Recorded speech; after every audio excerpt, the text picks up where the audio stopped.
Tara, and we're back with a porch review. Today we're on the back porch and we're a little bit chilly, but we're happy to talk to you about scary books. I don't know about you, but when I was a teenager and in middle school, I really loved R.L. Stine and Christopher Pike and all the books that were just scary enough to give me a little squeal, but I was still able to go to bed and not have nightmares. So today I want to talk to you about The Forgotten Girl. And this is a fantastic story, I think, about it's a ghost story, and it's great for a child who doesn't quite know if they want to be scared, because it's scary, but it's not terrifying.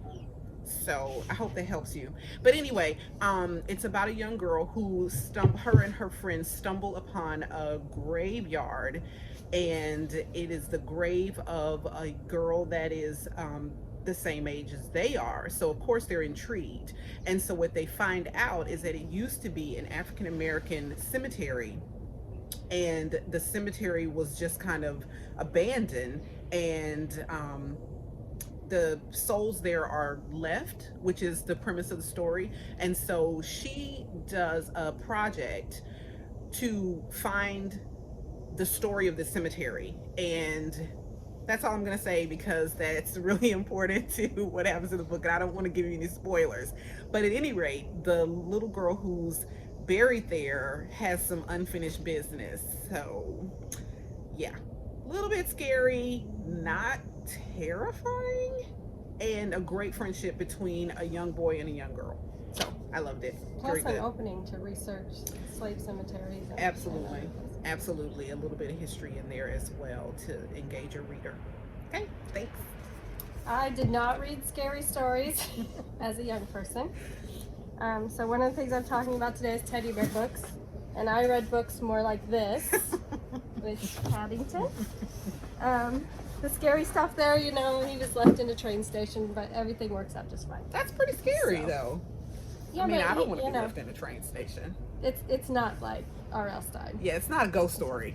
The other thing I didn't like was what my son calls jump scares. And in 2004, when I was working at 57th Street Books, the scariest children's book I ever found came into the store. And I got a sample and I used it to terrify people. So I'm going to terrify Tara today. Oh my God. Because she doesn't know this one. Oh my God. So I have it right here. I don't know what I'm in for. So I wish Darwin was here to see the jump scare and see if it works with Tara, but it's on one of her favorite topics. It's not going to work. I'm not It's scared called of stuff. Bugs pop up. So she already moved out of screen, which is not good. But it has so many great spreads, but here's the first one. Okay. Oh! So, who would do that to someone? So yes, I'm actually terrified of this book too, but it is so entertaining to me to scare people. And one's really beautiful, but I don't know if you can. I don't want any of it. If you can handle it. So yeah. Anyway, so that's my favorite scary book ever. It is not available any longer, and you can see why. It probably terrifies children. Oh my gosh. But I did read a teddy bear book that was very scary this year. It was also one of the most well-written and literary middle grade books I read, to be all of those things. So that is They Threw Us Away by Dan Kraus, and Book of Chicago has signed copies. And what was so great and scary about this is you start off with these fluffy characters. They wake up in the garbage dump, and you kind of start filling in both with their adventure and the backstory. And there's just like these jaw-dropping surprises in there, in addition to a cliffhanger where you're like, wait, what you thought was the goal of the book doesn't happen in the first book. So this was both really terrifying and really wonderful. You'll have to find like the right reader for it, but in some ways I think it's kind of adults and old like Stephen King fans and anybody that really wants to see it done well. So Dan is local to Chicago, and one day this should be like a Netflix series or something. So and our copies are signed also. Yeah. So if you're looking for a great gift, a signed copy is always fun. So that's as far as I got in my scary reading this year. I stopped at middle grade, but Tara was brave enough to keep going. Yes, because I still like scary books. I love thrillers and psychological thrillers especially. So the other one I want to talk to you about is this book called Dear Child. And I mean, doesn't that just kind of look scary? I don't know. It's something about this cover that is really freaky. So this has been compared to Gone Girl. And if you haven't read that, you should read that. But I normally don't like adult novels that have children as a voice, a protagonist voice. And I want to say that this book changed that for me, because one of the main characters, the book switches back between several different character stories and kind of intertwines them all. And one of the voices is that of the child.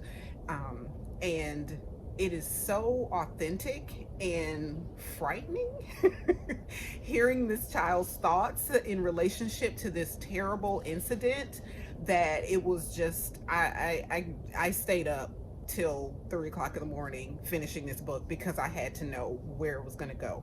So if you enjoy Did a you complex read Emma Donohue's Room?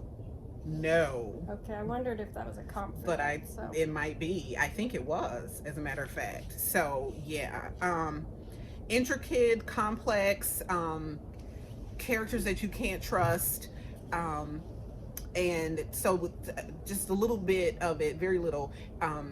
A woman is found after she's been hit by a car, and she's taken to the hospital, and she tells them her name, and her name is the name of a young lady who's been missing for over 10 years. And so they contact the parents of this missing girl. When the parents come to the hospital, the father takes one look at her and says, you know, that's not my daughter. And of course the victim is insistent that she is that person. And so that starts like this entire, like this complicated tale, like I said, with untrustworthy characters. And every time you think you know who the actual culprit is, you're wrong. It's not that person. So there you go. Read it. Wrong and scary. Yeah, exactly. And it was pretty scary. It was pretty scary. And just really quickly, one that's kind of like our honorable mention is The Year of the Witching. And this book, I didn't know what to expect. And whew, okay. So it's been compared to a Handmaid's Tale, but I think it's more of sort of like the Scarlet Letter without the adultery. If you know what that means, it's very, if you remember, what was the book that was like Goody this and Goody that, like Miss Goody, Sarah Goody? Oh, it's like an old Puritan. Is it Scarlet Letter anyway? This is what it makes me think of, like the Salem witch trials. We're in a fortress type city where you couldn't, it was a walled city and you couldn't get out, and supposedly everything on the outside was like lawless and barren. So it was really an entire world that was pretty complicated and different from anything that I had read. So there's a huge foreboding forest, and there is a Jim Jones type preacher who rules the town, and he has about 15 wives, each one younger than the next. So yeah, it's pretty creepy. It's pretty creepy. So if that doesn't sound like your thing, let me go back to this one. So yeah, so there's witches and witchcraft and herbology and, you know, some cultism, and it's a lot, but it's fantastically written, and it's freaky. And just to let you know, it is kind of gory. So if that's not your thing, don't read it, because yeah. Anyway, that's what we've been reading in the realm of scary books. So from mild to wild, we've got you covered. Please like and subscribe. if you want to see more videos from us, and please put something in the comments if there's something you want us to read, or there's a topic or subject that you're really interested in and you want to know the books that fit into that subject. We've got an expert here in children's books and adult books, and and creepy books. So let us know in the comments. Once again, you can find these titles at bookishchicago.com, and you can follow us on social media at Bookish Chicago Pop-Ups.